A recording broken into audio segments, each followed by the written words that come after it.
Los fundamentos del día del Señor, por Benjamin Warfield, 1851-1921. Cuando queremos hacer memoria de los fundamentos del día de reposo santo en la palabra de Dios, es natural que la primera fuente a la que recurramos sea el Decálogo.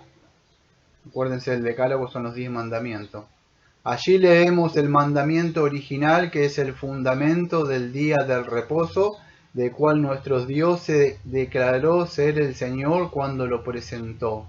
Reafirmó su autoridad divina, declarándose ser Señor del día del reposo, lo cual ya había sido establecido por el propio mandamiento. Los 10 mandamientos fueron dados a Israel y, por supuesto, en un lenguaje que sólo podía ser considerado para Israel. Los vemos presentados por un prefacio sin duda adaptado y redactado precisamente para tocar el corazón del pueblo israelita, como las ordenanzas provenientes de su propio Dios. El Dios a quien le debían su liberación de la esclavitud, su establecimiento como un pueblo libre. Yo soy el Señor tu Dios que te saqué de la tierra de Egipto, de casa de servidumbre. Éxodo 20, versículo 2. Esta afirmación especialmente a Israel se mantiene a lo largo de todo el documento. Cuando algo se refiere especialmente a Israel y a cada parte de la nación, siempre se adapta de manera estrecha a circunstancias especiales de la vida de Israel. También podemos ver que era un pueblo que ya conocía todo lo relacionado con el día del reposo santo y que lo necesitaba no era más información, sino solo acordarse del mandamiento. Acuérdate del día del reposo para santificarlo, dice Éxodo 20, versículo 8. Nada puede ser más claro entonces que los 10 mandamientos fueron definitivamente dirigidos al pueblo israelita y que anuncian los deberes que les corresponden, aunque no se limitan a este. Samuel R. Driver era un teólogo inglés versado en el hebreo al que se está refiriendo. Samuel R. Driver describe los 10 mandamientos como un resumen conciso pero integral de los deberes de los israelitas hacia Dios y el hombre. Esta es una descripción muy adecuada. Son dirigidos al israelita, le dan un resumen conciso pero integral de sus deberes para con Dios y el hombre, pero el israelita también era un hombre como todos, y entonces no debería sorprendernos descubrir que los deberes del israelita para con Dios y el hombre, cuando expresó a Dios sumariamente, son simplemente los deberes de todo ser humano en sus relaciones con Dios y con el hombre, sea griego o sea judío, circuncisión o incircuncisión, bárbaro o escita, esclavo o libre. Así es, no hay ningún deber impuesto a los israelitas en los 10 mandamientos que no se aplique igualmente a todas las personas en todas partes. Estos mandamientos no son más que una publicación positiva a Israel de todos los deberes universales, la moralidad que debería practicar toda la humanidad. No fue solo natural, sino inevitable que esta proclamación positiva de los deberes humanos universales a un pueblo en particular fuera hecha de una manera especial, adaptándolos específicamente a ese pueblo específico y en sus circunstancias particulares, y era indiscutiblemente apropiado que se redactara de manera que su contenido fuera comprendido en su totalidad por este pueblo en particular e impactara sus corazones con una fuerza especial. No obstante, este elemento particular insertado en el estilo de su declaración no le quita a estos mandamientos ninguna obligación intrínseca y universal. Solo los viste de una atracción adicional para aquellos a quienes iba dirigida esta proclamación particular en ese momento. No es que no se aplique a todos el deber de no cometer homicidio ni adulterio, de no hurtar, de no dar falso testimonio, de no codiciar ningún bien de su prójimo. No obstante, los israelitas se le ordena cumplir estos mandamientos en razón de que le deben una obediencia singular a Dios, quien los ha tratado con una manifestación única de su gracia, y no deja de ser el deber de todos los hombres adorar solamente al Dios verdadero con una adoración espiritual, no profanar su nombre ni negarle el tiempo necesario para servirle, ni dejar de reverenciarlo.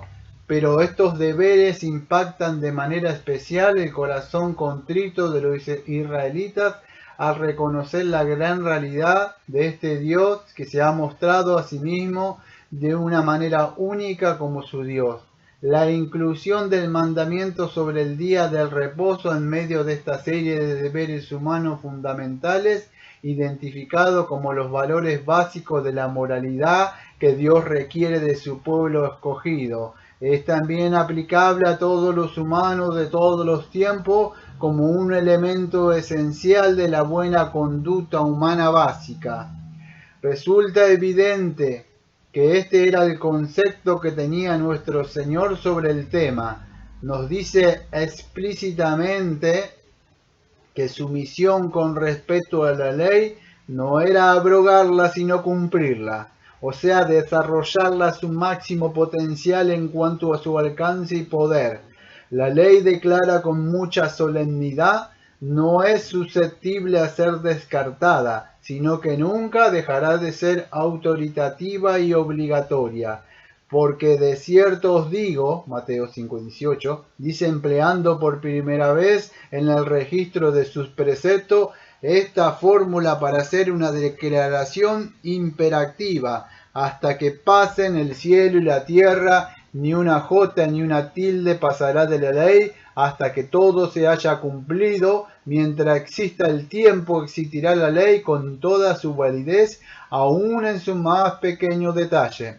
Ahora bien, la ley la cual nuestro Señor hace una afirmación imperativa en cuanto a su validez eterna, incluye como una de sus partes prominentes solo los 10 mandamientos, porque cuando procedió a ilustrar sus declaraciones con ejemplos para demostrar cómo es el que cumple totalmente la ley, comienza presentando ejemplos a considerar de los 10 mandamientos. No matarás, Mateo 5:21. No cometerás adulterio, Mateo 5:27. Es con los 10 mandamientos manifiestamente que su mente declara que ni una jota ni una tilde de la ley pasarán hasta que todo se haya cumplido. Tal maestro, tal discípulo, hay un pasaje esclarecedor en la epístola de Santiago que se refiere a la ley con el fin de enfatizar con fuerza la unidad y el carácter obligatorio de cada uno de sus preceptos. Porque cualquiera que guardare toda la ley pero ofendiere en un punto, se hace culpable de todo. Santiago capítulo 2, versículo 10. Por lo tanto, si guardamos la ley en general pero fallamos en uno de sus preceptos, no solo hemos quebrantado ese, sino también toda la ley de la cual ese precepto forma parte. Ahora bien, el tema que más nos interesa es que Santiago ilustra esta doctrina con los 10 mandamientos. Declara que es el mismo Dios que ha dicho, no cometerás adulterio y no matarás. Si no cometemos adulterio, pero sí homicidio, somos transgresores de la santa voluntad de este Dios. Expresada en todos los preceptos, no simplemente en uno, Santiago hubiera podido tomar cualquiera de otros mandamientos del Decálogo para ilustrar su enseñanza. El cuarto, al igual que el sexto o el séptimo, es evidente que él piensa que en el Decálogo como un resumen práctico los deberes fundamentales del ser humano y dice en efecto que es obligatorio para todos nosotros y que todos sus preceptos son iguales porque todos proceden de Dios y anuncian su santa voluntad. Encontramos una alusión al decálogo igualmente instructiva en la carta de Pablo a los Romanos capítulo 13, versículo 8 al 10. Pablo está hablando de uno de sus temas favoritos, el amor como el cumplimiento de la ley. El amor no hace mal al prójimo, dice, así que el cumplimiento de la ley es el amor. Romanos capítulo 13, versículo 10. Porque todos los preceptos de la ley, está pensando aquí solo en nuestros deberes hacia nuestros prójimos. Se resume en un mandamiento: amarás a tu prójimo como a ti mismo. Romanos capítulo 13, versículo 9. Para ilustrar esta proposición enumero algunos de los preceptos más relevantes tomados de la segunda tabla del Decálogo. Porque no adulterarás, no matarás, no hurtarás, no dirás falso testimonio, no codiciarás. Romanos capítulo 13, versículo 9. Resulta claro que Pablo piensa en los 10 mandamientos como un resumen de los principios fundamentales de la moralidad esencial y que tienen como tales validez eterna, cuando declara que el amor es el cumplimiento de estos preceptos. Por supuesto que no significa que el amor los reemplace, como si pudiéramos contentarnos con amar a nuestro prójimo y no preocuparnos para nada de los detalles de nuestra conducta hacia él.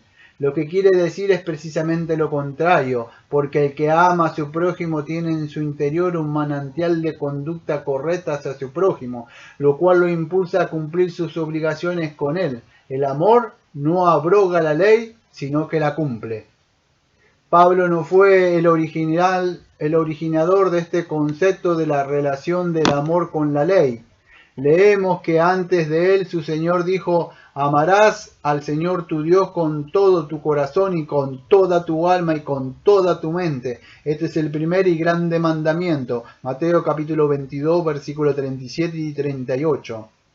Y el segundo es semejante: amarás a tu prójimo como a ti mismo. De estos dos mandamientos depende toda la ley y los profetas. Mateo 22, versículo 39 al 40. El amor, volvemos a decir, no significa abrogar la ley, sino cumplirla.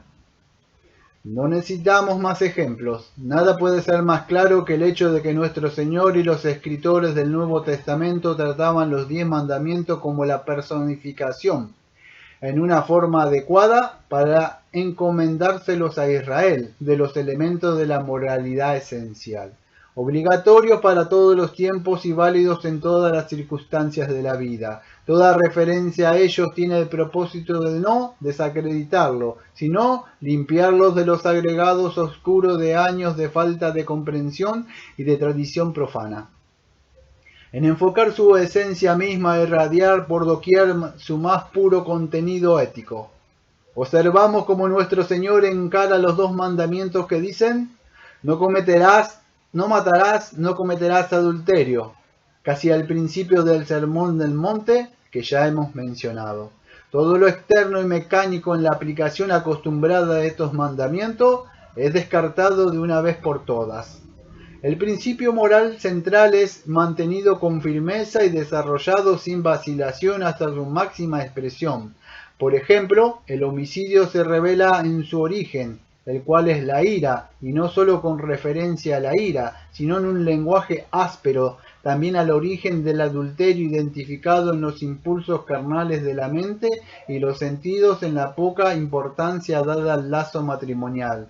No se trataba aquí de abrogar estos mandamientos, de limitar su aplicación. Más bien, fue que su aplicación se ha extendido inmensamente, aunque extendido no sea justamente la palabra correcta. Digamos, en cambio, que se han profundizado, pareciera que en las manos de nuestro Señor fueron enriquecidos y ennoblecidos, se hicieron más valiosos y fértiles, incrementaron su hermosura y su esplendor. En realidad no han cabido nada, más bien nuestros ojos han sido abiertos para ver los preceptos tales como son, puramente éticos, que declaran deberes tanto fundamentales como absolutos. No tenemos un comentario formal parecido que haya nuestro Señor acerca del 4º mandamiento, pero tenemos el comentario de su vida. Eso es tan revelador y tiene el mismo efecto de profundizar y ennoblecer que los efectos ya mencionados. No existía ningún mandamiento con más capaz de tradición legalista que este. Nuestro Señor se vio obligado en el simple proceso de vivir y deshacer estas capas de supersticiones que cubrían al mandamiento para ir poniendo al descubierto la verdadera ley del día del reposo, para que el hombre la viera cada vez con mayor claridad como el reposo ordenado por Dios y de que el Hijo del Hombre es el Señor.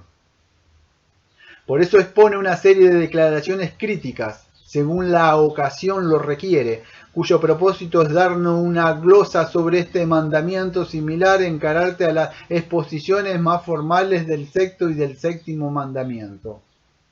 Entre estos, uno se destaca con gran énfasis. Dice, es lícito hacer el bien en el día del reposo. Y esto nos lleva a la declaración, mi Padre hasta ahora trabaja y yo trabajo. Juan capítulo 5, versículo 17.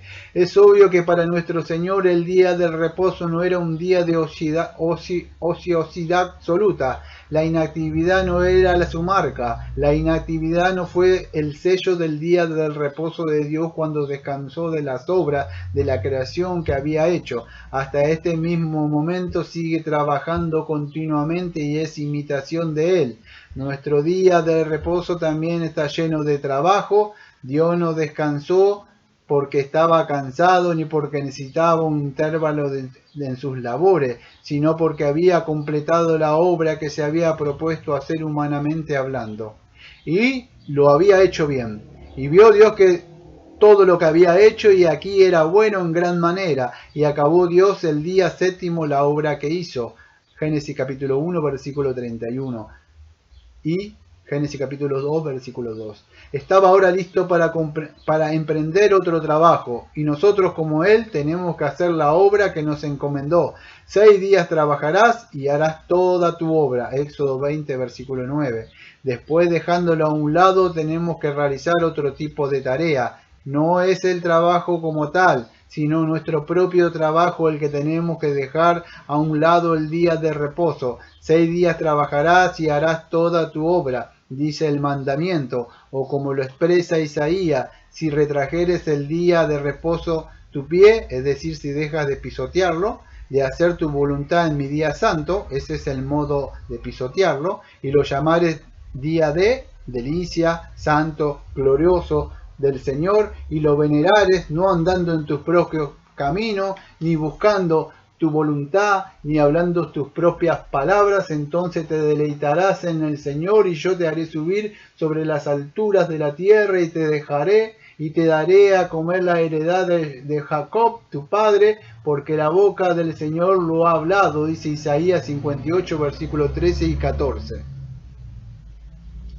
En suma, el día de reposo es el día del Señor, no el nuestro, y en ese día tenemos que hacer la obra del Señor, no la nuestra. Ese es nuestro reposo. El descanso no es la verdadera esencia del día de reposo, la finalidad para el cual fue instituido. Es un medio para cumplir un fin y el cumplimiento de ese fin es el verdadero descanso. El día de reposo tenemos que descansar de nuestros propios quehaceres para poder entregarnos a las cosas de Dios. El día de reposo procedió de las manos de Cristo, por lo que no le quitó nada de autoridad ni despojó nada de su gloria, sino que mejoró su autoridad tanto como su gloria. Al igual como lo hizo con los otros mandamientos, lo cumplió de lo que era local o temporario de las prácticas nacionalistas del pueblo de Dios para asegurar su pureza, y marchó adelante de su contenido ético universal. Entre los cambios que tuvo en su forma externa se incluye el cambio del día de su observancia. Por lo tanto, no hubo ningún prejuicio en contra del día de reposo como fue ordenado a los judíos, sino que Cristo le agregó una nueva dimensión. Además, el Señor, siguiendo el ejemplo de su Padre, cuando terminó la obra que éste le había dado, descansó el día de reposo en la paz de su sepulcro. Pero aún tenía trabajo por hacer, y cuando amaneció el primer día de la nueva semana, que era el primer día de la nueva era, la era de la salvación, se levantó del descanso del sepulcro, hizo nuevas cosas, nueva todas las cosas, como lo dice de una forma tan hermosa CFK. El que está nombrando, que es Carl Friedrich Kelly, vivió en el 1807-1888. Era un comentarista del Antiguo Testamento. Es el que está nombrando acá. Como lo dicen de una forma tan hermosa, Kelly dice, y el comentario es este: Cristo es el Señor del día del reposo, y nombra Mateo 12, versículo 8. Y después de completar su obra también descansó en el día de reposo, pero volvió a levantarse el domingo y por su resurrección, que es su promesa al mundo de los frutos de su obra redentora. Él ha hecho de este día el día del Señor para su iglesia, su pueblo nuevo. La iglesia debe festejar este día hasta que el capitán de su salvación vuelva, y cuando haya finalizado el juicio de todos sus enemigos, la llevará al descanso de aquel día de reposo santo que Dios preparó para toda la creación por medio de su propio reposo después de haber terminado con el cielo y la tierra. Cristo se llevó a la tumba el día de reposo y sacó de la tumba el día del Señor a la mañana de la resurrección. Es cierto que no tenemos ningún registro de que nuestro Señor haya requerido un cambio de día para la observancia del día de reposo santo. Tampoco nos han dado el mandato de ninguno de los apóstoles quienes Él les dio la tarea de fundar su iglesia. No obstante, por las acciones tanto de nuestro Señor como la de los apóstoles, parece encargarnos que observemos el primer día de la semana como el día de reposo cristiano. No es solo que nuestro Señor resucitara aquel día, parece que hace un cierto énfasis y precisamente en el hecho de que fue el primer día de la semana que Él resucitó. Todos los relatos de su resurrección lo mencionan. Lucas, por ejemplo, después de decir que Jesús resucitó el primer día de la semana, Lucas 24, versículo 1, al llegar al relato de su aparición a los dos discípulos camino a Emaús, incluye lo que casi parece un énfasis innecesario. En esto también sucedió en ese mismo día, dice. No obstante, es en el relato de Juan donde este énfasis más se destaca. Nos dice el primer día de la semana. María Magdalena estaba aún oscuro de mañana y vino al sepulcro encontrándose con la tumba vacía, y un poco después, y como fue tarde aquel día, el primero de la semana, Jesús se apareció a sus seguidores reunidos después de señalar explícitamente que fue precisamente en la noche del primer día de la semana que se apareció a sus discípulos reunidos. Juan vuelve a destacar intencionadamente que su propia aparición fue 8 días después, cuando estaban otra vez sus discípulos dentro. Juan capítulo 20, versículo 26. Es decir, fue el primer día de la semana siguiente que Jesús volvió a manifestarse a ellos. Parece seguro que nuestro Señor, habiendo coronado el día de su resurrección con sus manifestaciones, desapareció una semana entera para volver a aparecer únicamente el día del reposo siguiente. Pareciera que bajo esta sanción directa del Señor resucitado, el primer día de la semana se estaba convirtiendo en el día designado para las reuniones cristianas. El que los cristianos se vieran temporalmente obligados a separarse de los judíos, ver Hechos capítulo 19, versículo 9, y establecer tiempos regulares para reunirse, lo sabemos por una exhortación en la epístola de los Hebreos capítulo 10, versículo 25. Con una frase de Pablo sugiere que su día común de reunión era cada primer día de la semana, 1 Corintios 16, versículo 2. Resulta evidente por lo que dice Hechos 20, versículo 7, que la costumbre era que el primer día de la semana se reunieran los discípulos para partir el pan. Dicha práctica ya estaba arraigada a los mediados de los años del trabajo misionero de Pablo, que se sintió obligado a quedarse una semana entera en Troas para poder reunirse en ese día con los hermanos. Aprendemos por una referencia en Apocalipsis capítulo 1 versículo 10 que la designación del día del Señor ya se había establecido entre los cristianos. Con todos esos antecedentes, no nos sorprende que la Iglesia emergiera de la era apostólica con el primer día de la semana firmemente establecido como su día de observación religiosa. Pero si queremos tener una idea integral de cómo Pablo solía cristianizar y también evangelizar los 10 mandamientos a la vez que preservaba toda la sustancia y autoridad formal, veamos este consejo. Hijos, obedeced en el Señor vuestros padres, porque esto es justo. Honra a tu padre y a tu madre. Este es el primer mandamiento con promesa para que te vaya bien y seas de larga vida sobre la tierra. Efesios capítulo 6, versículo 1 al 3. Observemos primero de qué manera presenta el quinto mandamiento, aquí como prueba apropiada de que la obediencia a los padres es lo justo.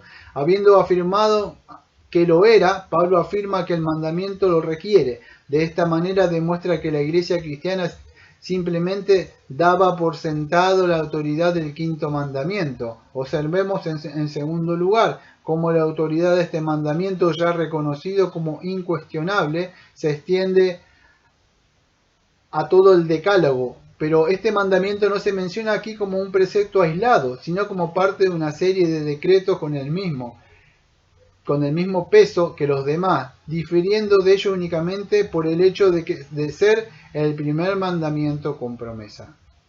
Observemos, en tercer lugar, con toda la manera de enunciar el quinto mandamiento, que le da una forma y un estilo adaptado específicamente a la antigua dispensación. Es dejado a un lado y en su lugar adopta un estilo que lo universaliza, al decir, para que te vaya bien y seas de larga vida sobre la tierra. Efesios capítulo 6, versículo 3. Toda alusión a Canaán, la tierra del Señor Dios de Israel había prometido a Israel, se elimina, y con ello todo lo que pueda parecer que se aplica exclusivamente a él es eliminado, y con todo lo que da a la promesa o al mandamiento cualquier apariencia de que se aplicara exclusivamente a Israel. En su lugar, hace una declaración amplia, válida, no solo para el judío que adora al Padre en Jerusalén, sino para todos los adoradores auténticos en todas partes que lo adoran en espíritu y en verdad. Ver Juan capítulo 4, versículo 24.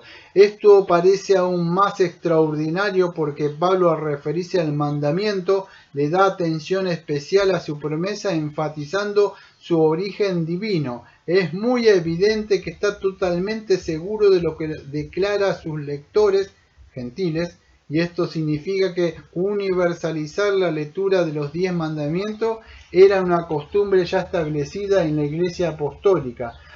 ¿Podemos dudar de cómo Pablo y con él toda la Iglesia apostólica consideraba el quinto mandamiento? ¿Consideraba también al cuarto?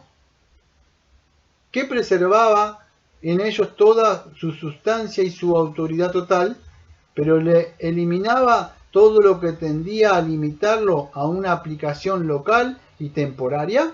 ¿Y por qué no habría esto de haber incluido, como parece evidente que lo hacía, la sustitución del día del Dios de Israel, entre comillas, que había librado a su pueblo de la esclavitud de Egipto, cerrando los corchetes, el día del Señor Jesús, quien había liberado de una esclavitud peor que la de Egipto, con una liberación más grande, una liberación de la cual de Egipto era solo un tipo? Pablo estaría tratando con el cuarto mandamiento precisamente como encara el quinto, y con indiferencia hacia la sombra del día del reposo, haciendo que toda la obligación del mandamiento fuera santificar el nuevo día del Señor, el monumento a la segunda mejor creación. No hay ninguna duda de que esto fue precisamente lo que hizo, y con él toda la Iglesia apostólica. Y el significado de eso es que observamos el día del Señor como lo hacemos, por autoridad de los apóstoles de Cristo, bajo la sanción perfecta de la ley eterna de Dios. Tomado de El Domingo, Día de Reposo Mundial, por Benjamin Brereton Warfield, Vivió en el año 1851 a 1921. Profesor presbiteriano de la teología del seminario de Princeton, nacido en Kentucky.